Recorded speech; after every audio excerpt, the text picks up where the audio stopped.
Creí que sabía exactamente con quién me casé. Me equivoqué. Mi pareja jugó a dos bandas pensando que nunca lo descubriría, y esa noche encontré.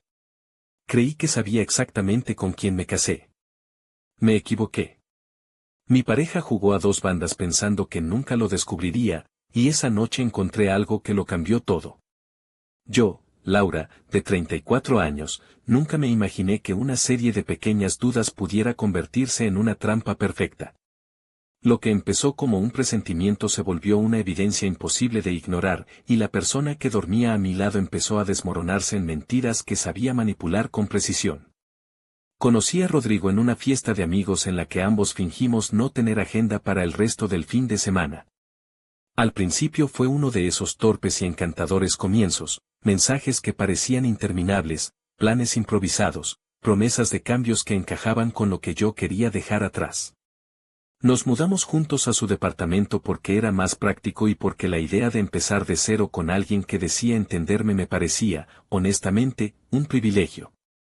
Su sonrisa era lo que siempre salía primero cuando lo nombraba ante amigos, su familia nos celebraba en reuniones con abrazos largos.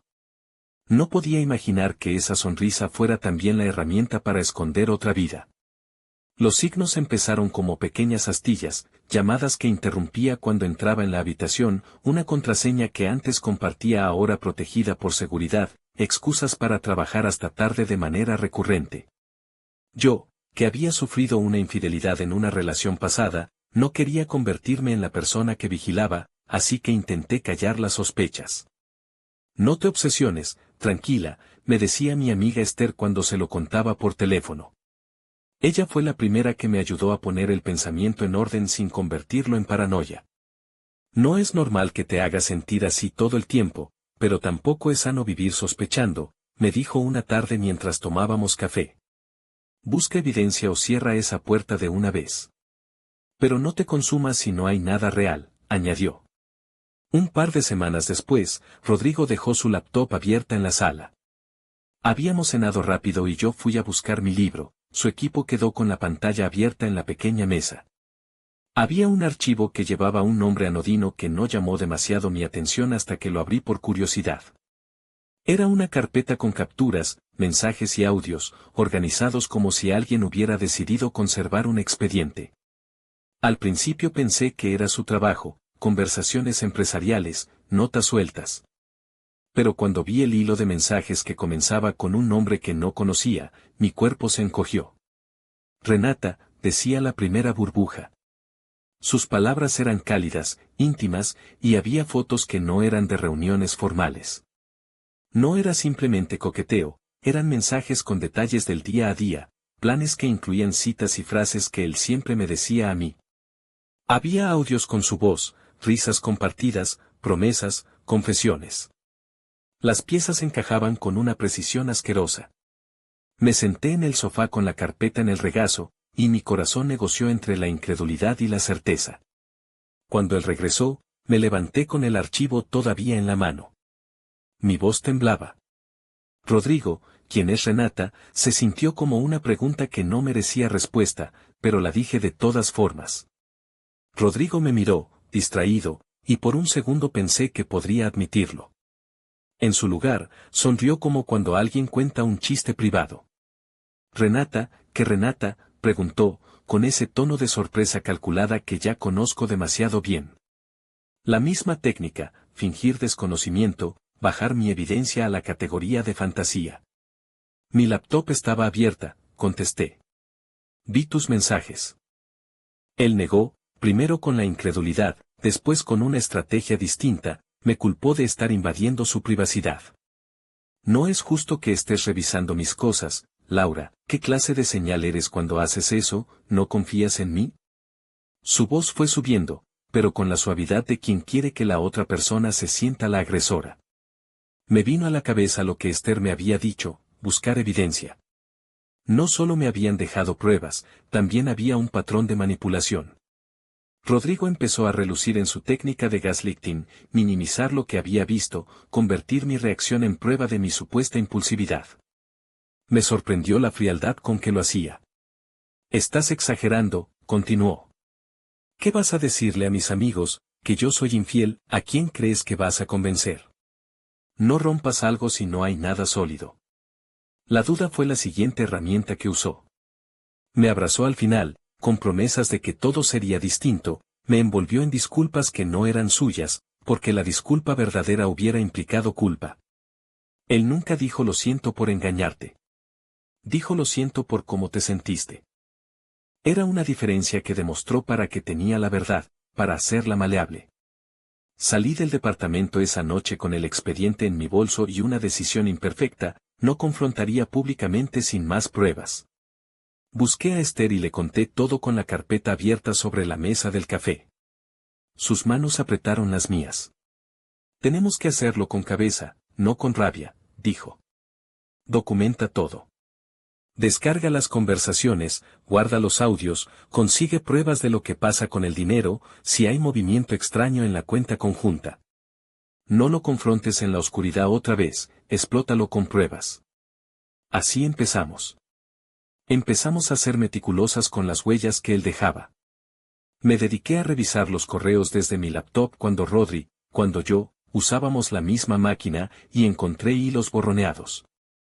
No eran intentos perfectos, pero sí había registros de llamadas desde números desconocidos que aparecían en su lista cuando el móvil no estaba en la mesa. Cada vez que lo cuestionaba, Rodrigo repetía la letanía: eres muy sensible, te lo estás inventando, estás haciendo una tormenta de un vaso de agua. Sus palabras iban calando en las personas que nos rodeaban porque él tenía entrenamiento social, era querido en su trabajo, carismático con mis amigos, atento con sus padres. Nunca dijo directamente que yo estaba loca, hizo algo peor, sembró la posibilidad de que lo estuviera. A la semana siguiente a mi descubrimiento, la presión se volvió pública sin que yo lo quisiera. En una reunión familiar apareció su hermana, con la que siempre lo veía cariñoso, y sin que lo notáramos, Rodrigo empezó a decir cosas sutiles en grupos donde yo no podía responder. Laura anda muy estresada con el trabajo, está sensible por asuntos viejos, frases que parecían inocuas, pero que abrieron la puerta para que la gente se posicionara. Para cuando me di cuenta, su círculo había empezado a preguntar por mi estabilidad emocional con una mezcla de preocupación y duda. El giro que me reventó todo el tiempo fue cuando encontré un PDF recortado entre las carpetas, filas de nombres y descripciones, mensajes de chat copiados cuidadosamente y una especie de calendario de acciones. No había números visibles que comprometieran cuentas, pero sí una transmisión de actividades. Renata no era solo una amante, era alguien implicada. Había menciones de correos enviados desde un perfil que coincidía con mi dirección, y notas que hablaban de crear evidencia y desviar la atención hacia su inestabilidad. En letras frías, había instrucciones sobre cómo hacer que una discusión se viera como un episodio más de un problema pasado, cómo manipular a amigos comunes para que dudaran de mí. Eso cambió la historia. Ya no era solo el con otra persona, era un plan para dejarme sola y desacreditada. La rabia dejó paso a algo más peligroso, la claridad. Si había un esquema, podía probarlo. Con Esther diseñamos un mapa de lo que necesitábamos: audios, capturas, pruebas de su doble vida y la participación de Renata.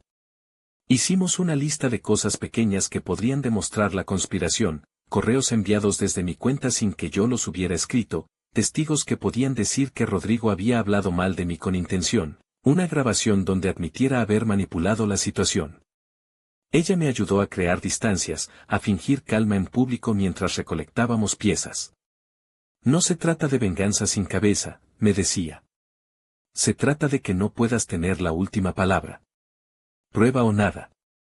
Una noche, Rodrigo volvió a casa con un perfume distinto, una camisa sin marcas de trabajo, y con la sonrisa de quien cree que tiene todo bajo control. Le hablé como si nada, con una serenidad que me costó sostener. Anoche encontré cosas en tu laptop, le dije en el comedor, midiendo cada palabra. Renata. Los audios. Las fotos, ¿vas a admitirlo o vas a seguir fingiendo que soy la problemática? La respuesta fue inmediata: no sé de qué hablas, ¿otra vez con lo mismo, revisando cosas a escondidas? Esto no es sano, Laura. Era la jugada de siempre, darle la vuelta al asunto para convertirlo en mi culpa. Pero esta vez, en lugar de dejar que el gas me envolviera, saqué mi teléfono y le mostré una captura que había tomado unas horas antes, un mensaje suyo diciendo exactamente lo que antes solo había escuchado en un audio. Lo haremos cuando ella esté fuera de la ciudad, nadie sospechará. Su cara cambió. No pudo fingir incredulidad. Eso se sacó de contexto, dijo con prisa. Te lo aseguro. Entonces es un contexto válido o una mentira, le respondí. No había vuelta atrás. Recordé lo que una vez me dijo Esther, si admites que no puedes confiar, tomas el control del demasiado. Si pruebas, él no puede borrarlo.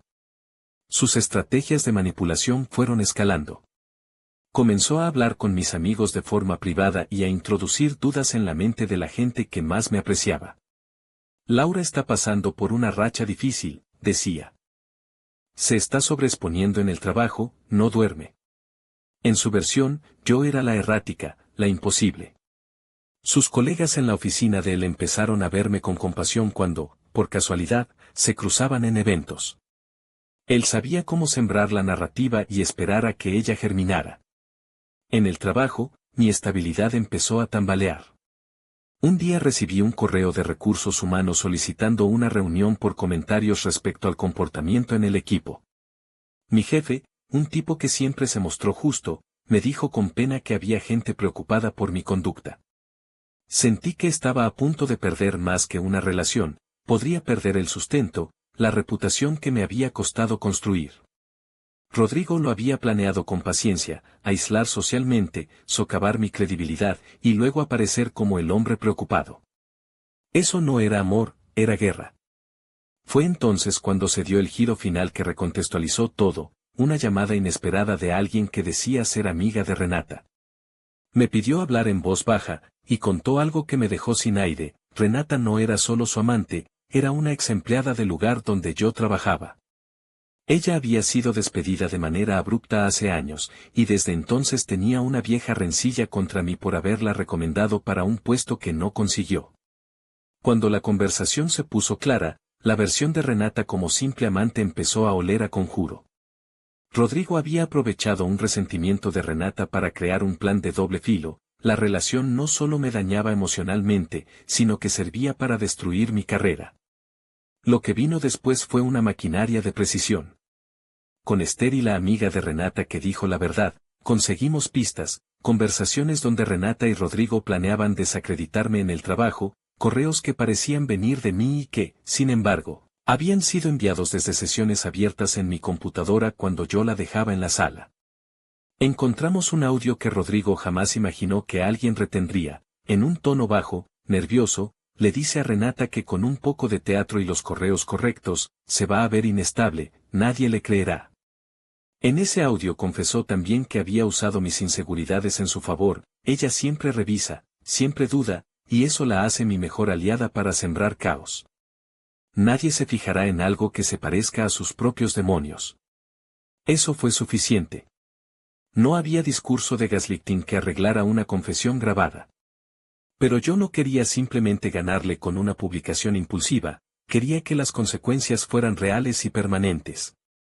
Con la ayuda de un abogado que Esther conocía y que trabajaba con mujeres afectadas por manipulación psicológica, armamos un expediente.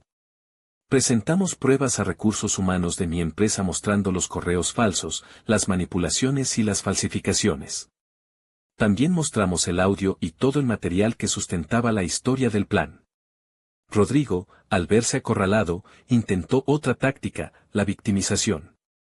Me estás destruyendo la vida, me dijo una noche, con lágrimas que parecían hechas para la cámara. Perdiste la razón. Ahora me acusas de cosas que no hice. Fue una jugada desesperada. Pero los hechos ya no eran solo mi palabra contra la suya. Había evidencia tangible, voces que corroboraban, un patrón que no podía negarse.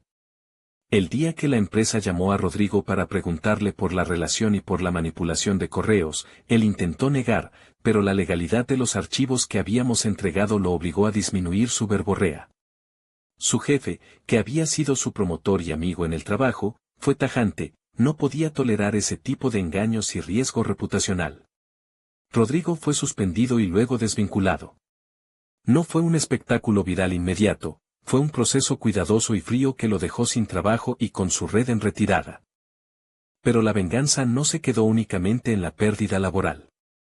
Con pruebas suficientes, presenté una denuncia formal por suplantación, manipulación y daño psicológico. No buscaba la prisión como fin último, buscaba que la mano que había movido las piezas pagara costando lo que fuera necesario. En paralelo, contacté a personas cercanas a Renata y les presenté evidencia. Ellos se apartaron. Su familia la confrontó, y por primera vez sentí que la responsabilidad recaía también sobre la otra parte que había permitido la estrategia. El momento de la confrontación pública llegó de forma inesperada, en una reunión familiar donde su madre, que todavía estaba en la creencia de que yo era la inestable, nos llamó a todos para limar asperezas. Pensé en evitarla, pero decidí que el silencio ya había valido demasiadas derrotas. Llegué con copias de correos, con el audio y la carpeta que había encontrado aquella primera noche. Rodrigo me miró como si fuera un animal encañonado. Su madre me llamó a un cuarto aparte. Laura, ¿qué pasó realmente?, me dijo con voz quebrada. Puse el audio en el altavoz del teléfono. Su madre escuchó a su hijo describiendo cómo planearon mi caída. Su rostro cambió del desconcierto al desconcierto con algo más, la incredulidad rendida a la vergüenza. Rodrigo trató de negarlo, pero la evidencia hablaba con una claridad que su actuación no pudo contrarrestar. Había gente allí que lo había visto como un joven diligente, esa misma gente lo miró con los ojos de quien reconoce a un desconocido. Cuando mi ex suegra me abrazó, fue la primera vez que sentí que no todo estaba perdido. Pero las consecuencias no fueron limpias ni simples. Perder el empleo, ver a su familia decepcionada, enfrentar la prensa, porque el abogado sugirió que una exposición pública era la única forma de detener futuras manipulaciones, todo tuvo su precio. Recibí insultos en redes, mensajes de gente que apoyaba a Rodrigo porque las relaciones son complicadas y el cansancio de repetir la misma historia una y otra vez. La exposición me devolvió libertad pero también me colocó en un foco que pesaba. Rodrigo trató de recuperar el control con acciones pequeñas y mezquinas, dejó notas en el portón de mi edificio con frases de disculpa que sabían a amenaza, habló mal de mí con amigos que creyó poder recuperar, y hasta intentó demandarme por difamación en un intento desesperado por silenciar. Fue un intento vano. Cuando se abrió la investigación, aparecieron más documentos que no habíamos visto, y quedó claro que lo que había sido un plan para perjudicarme tenía ramificaciones más grandes. Había participado en otras manipulaciones con parejas anteriores, y varios testimonios emergieron que dibujaban un patrón. No era solo culpa, era un modo de operar. La venganza, lo entendí, no era sobre infligir el mayor daño posible, sino sobre recuperar mi voz y exigir consecuencias. Presenté todo a las autoridades competentes, hablé con periodistas serios que verificaron la información y publicaron la investigación. No busqué humillación gratuita, busqué que no volviera a tener la autoridad de manipular a otra persona impunemente. Lo que siguió fue lento y no siempre satisfactorio, procesos legales que consumieron energía, amigos que tardaron en volver, terapias para recomponer lo que el gaslighting había quebrado. Pero Rodrigo perdió su empleo, su prestigio, y la facilidad para convencer a la gente. Renata se aisló. Eso fue el efecto real, y además real fue el costo, yo también perdí tiempo que no volvería. Hubo un momento que nunca olvidaré, al final de todo, cuando Rodrigo se presentó frente a mí en una audiencia mediada por abogados, con la mirada apagada. No dijo mucho. Mi voz, en cambio, fue clara cuando describí cómo me había manipulado y lo que perdí por su juego. No sentí el placer amargo de la venganza triunfante, sentí una especie de cansancio cierto que se mezcla con alivio. Su sentencia social fue la más dura, amigos que ya no lo miraban a los ojos, la pérdida de proyectos profesionales, la desconfianza de clientes. Era una pena que no devolvía lo que me habían quitado, pero era una consecuencia real. La vida después fue reconstrucción paulatina. Reaprendí a confiar, a poner límites, a reconocer las estrategias que antes me confundían. Esther fue inamovible, su apoyo me salvó en los días donde la culpabilidad me quería arrastrar de vuelta a la duda. Aprendí a decir no a quienes querían convertir mi experiencia en espectáculo. Empecé terapia, lo que me ayudó a entender por qué me dejé atrapar así, no por ingenuidad, sino por la esperanza de creer en una narrativa linda y por el miedo a romper la estabilidad que había construido. Aprendí también a cuidar pruebas, a no dejar nada a la casualidad. Pero lo más importante fue entender que la venganza, por necesaria que sea, no es la salida final. Es un paso intermedio para establecer límites, para que la otra persona enfrente consecuencias y para recuperar la propia vida. En la reconstrucción encontré, paradójicamente, una fuerza que no necesitó humillar, necesitó ser firme. Actualización: a la semana de la publicación de la investigación, más testimonios salieron a la luz. Gente que había trabajado con Rodrigo y Renata contactó a periodistas y a las autoridades. Las denuncias administrativas crecieron y el proceso legal tomó forma. No fue una guerra televisada, fue un proceso judicial sluggish y humano lleno de papeles, llamadas y espera. Aprendí a no confundir la justicia con la velocidad.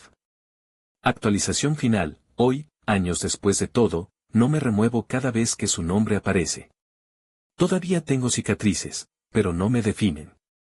Aprendí que la manipulación no siempre es evidente y que el gaslighting funciona porque busca aislarte hasta que nadie crea tu verdad. Si algo quisiera que se entienda de mi historia es que no se trata solo de descubrir a alguien en la cama con otra persona, se trata de entender las redes que tejieron para que yo fuera la culpable por reaccionar. La verdad no siempre es rápida, pero sí es implacable si la presentas con cuidado y con testigos. No tengo una moraleja cómoda que dejar. Tengo la certeza amarga de que las personas pueden ser muy calculadoras y la certeza, más práctica, de que la verdad bien documentada suele pesar más que la mejor actuación. Si hay algo que queda, es que la venganza más efectiva que encontré no fue destruir por destruir, sino poner en pie un relato tan sólido que obligara a la sociedad y a las instituciones a actuar. No fue lo mismo que recuperar lo perdido, pero fue el primer paso para que no volvieran a jugar con alguien más como jugaron conmigo. Y cuando, una noche, escuché por última vez la voz de Rodrigo en un audio admitiendo lo que hizo, supe que la única paz posible llegaría de aceptar lo que perdí y construir lo que me queda.